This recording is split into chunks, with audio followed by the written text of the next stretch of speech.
Okay, this is the Cambridge Personal Development Plan. You can find this if you put Cambridge PDP. I think that's a really important thing. If you put in Edge Hill PDP, more or less nothing comes up. And if you put it in other places, nothing comes up either. Most often what comes up, if it's not this sort of thing, it's advice to tutors about how to do PDP. But what I like about this site is that it is entirely student directed. There it is. What is it? First of all, and it pins its nail to the mast there with with reference to the HEA Academy and the QAA definitions. And if we look down this list here, you can see that there's all sorts of pages listed. I like this approach. How to use this site. One of the things which I like about this is, number one, there's hardly anything to read, so it doesn't mean that the students have got to sit there reading all night. But PDP is not assessed. This is Cambridge University. How much you do and how often is up to you. Your PDP portfolio is private and you don't have to show it to anyone.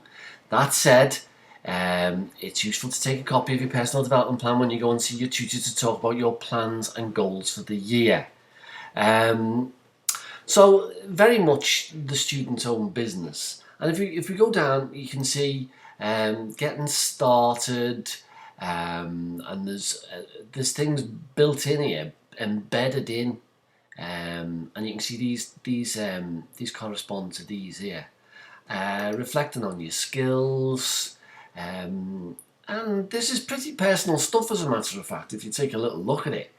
Then conducting a skills audit.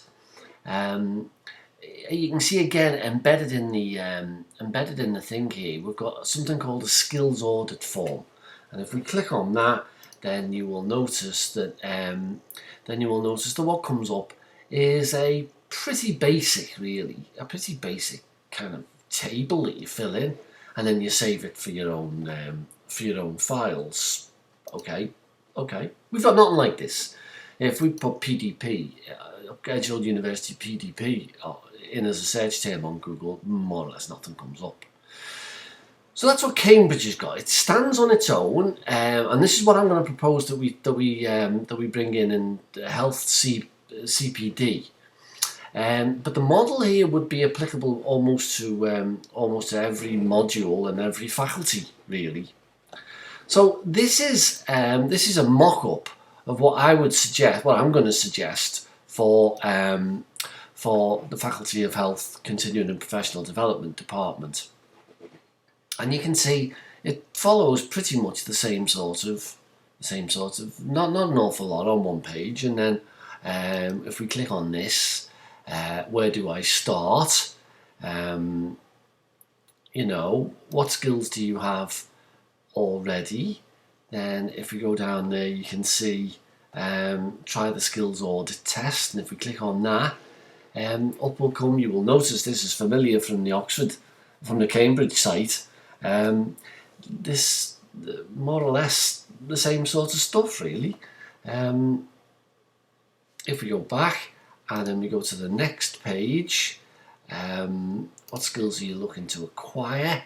Then again, down the bottom here, we've got a place where you can set your own personal goals for the year, or you can bring in transferable skills from extracurricular activities, and the student isn't forced to show it to anyone, because frankly, I wouldn't want to be showing anyone educationally what my own views were on transferable skills I bring up from my hobbies and interests, because I wouldn't want to tell necessarily somebody who was in a tutorial role with me what my hobbies and interests were.